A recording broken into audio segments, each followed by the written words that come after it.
आने के लिए गए थे तो हमारे एक साथी हैं रोहित, जो तोपचांची के, उन्होंने फोन किया कि दादा ऐसा घटना हमारे तोपचांची में घटा है। तो हम बोले कि हम समझ गए, चूंकि बाकायदा हम बहुत अच्छे से तोपचांची के लोग जानते हैं, भोले भाले लोग हैं और इनका थोड़ा सा लड़ने की क्षमता, क्योंकि जानकारी के अभाव करें उतना बेहतर कर नहीं पाते। तो हम बोले ठीक है तुम लोग वहाँ पे रुका रहो, हम तुरंत आ रहे हैं, हम खाना भी नहीं खाए। बाकायदा सुदीप हमारे साथ खाना खा रहा था, उस खाना को छोड़ दिया, ऊपर में उसने एक बर्तन रख दिया, जूठा हाथ में ही हम लोग आए, हम वही बैठे थे, हम थाली को रख दिए, ऊपर में चढ़ा दिए अपना ढकना, और यहाँ तक है कि हमको पता था कि कुछ हम लोग अगर नहीं सही टाइम पे पहुंचेंगे तो होगा। सही में 30 हद तक ये लोग और लिखा पड़ी जो भी लिखा पड़ी फिर बात ही नहीं था, यहाँ लेटर हेड का तो कुछ बात ही नहीं था।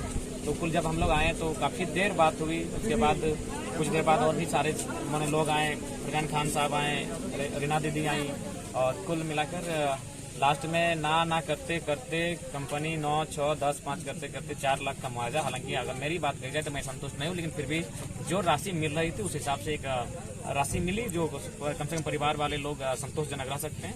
और हमारे साथ राजादा भी थे, फरजानदा थे, सांसद प्रतिनिधि हैं, दीदी हैं, सबका भूमिका रहा। लेकिन बस यही अफसोस है कि वही जो हमेशा कहते हैं कि मजदूरों की मतलब मरने तक काम लिया जाता है। जहाँ तक अगर बात करें मजदूर की तो कहीं ना कहीं उनका एकदम मरने तक काम लिया जाता है। जयराम जी 30,000 कंपनी मुआवजा दे रहा, तो कैसे मनवाए इतना 2-4 देखिए लाख मुआवजा मिला? 2 साल से हम लोग लगातार आंदोलन कर रहे हैं, हम लोग को भी नस पता है कि उतना पढ़े लिखे हम लोग भी नहीं है, कंपनी के जो फॉल्ट है उसको जानते हैं, जो कंपनी के गाइडलाइन है उनको भी हम लोग फॉलो करते हैं। तो इसलिए हम लोग अडिग रहे, डटे रहे। फाइनली हम लोग बोलेंगे अगर आप लोग नहीं आते हैं मुआवजा पर ढंग का, तो हम लोग जहां आपका कंपनी का जो ऑफिस है, कार्यालय है, जहां ट्रांसपोर्टिंग का कार्य होता है, वहीं हम लोग ठप करने काम करेंगे। बाकायदा वही सोचकर हम लोग ऐसे निकले थे।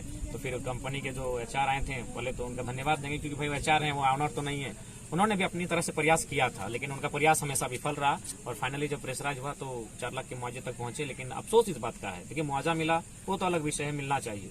अफसोस इस बात का है कि जिस मजदूर ने हीरा बावरी, सॉरी उनके पिता का नाम भीम बावरी ना, हीरा बावरी, वो एक कुक के पद पर कार्यरत था। कुक यानी भोजन कराना, भोजन यानी एक बहुत बड़ा सेवा होता है।